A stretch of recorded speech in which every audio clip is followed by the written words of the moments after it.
বাংলাদেশের মাটিতে একজন মুক্তিযোদ্ধা হিসাবে আমার কথা বলতে ভয় হয়।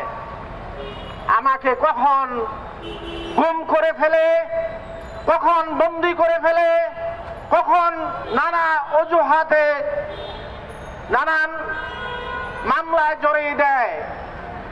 কাজেই সংগ্রামী সাথী ও বন্ধুরা, আজকের এই স্বৈরাচারী রাষ্ট্র ব্যবস্থা যা পাকিস্তান আমলেও ছিল না, ব্রিটিশ আমলেও ছিল না, আমরা যুদ্ধ করে দেশ স্বাধীন করেছিলাম, একটি সুন্দর একটি বাংলাদেশ পরিবার গড়ে তুলব, যেখানে সকলে মিলে আমরা সহ অবস্থান করব পারস্পরিক শ্রদ্ধাবোধ এবং সহযোগিতার ভিত্তিতে।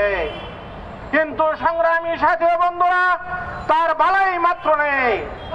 আজকে এই 54 বছর পরও আমাদের এই গণতন্ত্রের কথা বলতে হচ্ছে, বুট চুরির কথা বলতে হচ্ছে, এই বেলেহাস বাহেদের কথা প্রতিনিয়ত আমাদের তাদের এইসবের প্রতিবাদ করতে হচ্ছে।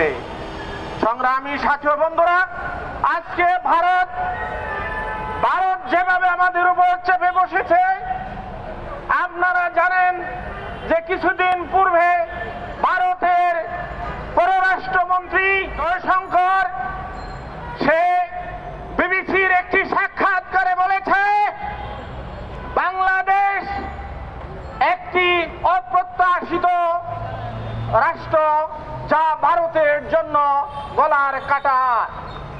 আজকে ভারতের সংহতি রক্ষার জন্য বাংলাদেশকে ভারত ভাঙতে বাধ্য। আর সেটা হলো যে এই পার্বত্য চট্টগ্রাম, আপনারা জানেন 1971 সালে 71-এর পর থেকে স্বাধীন বঙ্গভূমি নামে একটি সংগঠন গড়ে উঠেছিল হিন্দু বদমাইশদের নেতৃত্বে আজকে এই দেশকে ভাঙার জন্য। ঠিক তেমনি ভাবে 1947 সাল থেকে পার্বত্য অঞ্চলে শান্তি বাহিনী এই বাহিনী ওই বাহিনী করে আজকে অস্থির করে রেখেছে এবং এই দেশের সেই স্বাধীনতা অর্থাৎ সার্বভৌমত্বের উপর হস্তক্ষেপ করছে। আজকে এই পাহাড়িদেরকে সে ইন্ডিয়ায় নিয়ে সে নিজে স্বীকার করেছে যে ভারতে ট্রেনিং দেওয়া হচ্ছে, ভারত থেকে অস্ত্র দেওয়া হচ্ছে, ভারত থেকে সকল সাপোর্ট তাদেরকে দেওয়া হচ্ছে। কাজেই যারা ভারতকে বাংলাদেশের বন্ধু রাষ্ট্র বলে, তারা হয় মুনাফিক, না হয় তারা ষড়যন্ত্রকারী ভারতের দালাল। কাজেই সংগ্রামী সাথী ও বন্ধুরা, আজকে সীমান্ত হত্যা এবং এই যে পানি বন্ধ করে দেওয়ার যে অবস্থা, মনে করেন যে আপনার ঘরে আপনি অবস্থান করছেন, আপনার ফ্ল্যাটের পানির লাইন কেটে দেওয়া হলো, তখন কি অবস্থা হয়?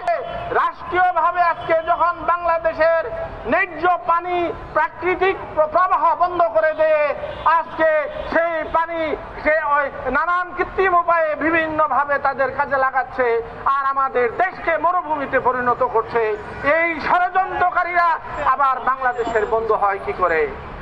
কাজেই সংগ্রামী সাথী ও বন্ধুরা, আমি আমার বক্তব্য দীর্ঘায়িত না করে আজ শুধু বলতে চাই যে এই ষড়যন্ত্রকারীদের হাত থেকে রক্ষা পেতে হলে আজকে আমাদেরকে অবশ্যই জনগণের গণতান্ত্রিক রাষ্ট্র ব্যবস্থা প্রতিষ্ঠা করতে হবে, জনগণের সরকার প্রতিষ্ঠা করতে হবে, যারা জনগণ যাদের শক্তি, যারা এই ভারত শুধু নয় যে কোনো বহিঃশক্তি বা যে কোনো সেই স্বৈরাচারী শক্তির বিরুদ্ধে সরকার বা সেই মন্ত্রীরা কথা বলতে পারবে।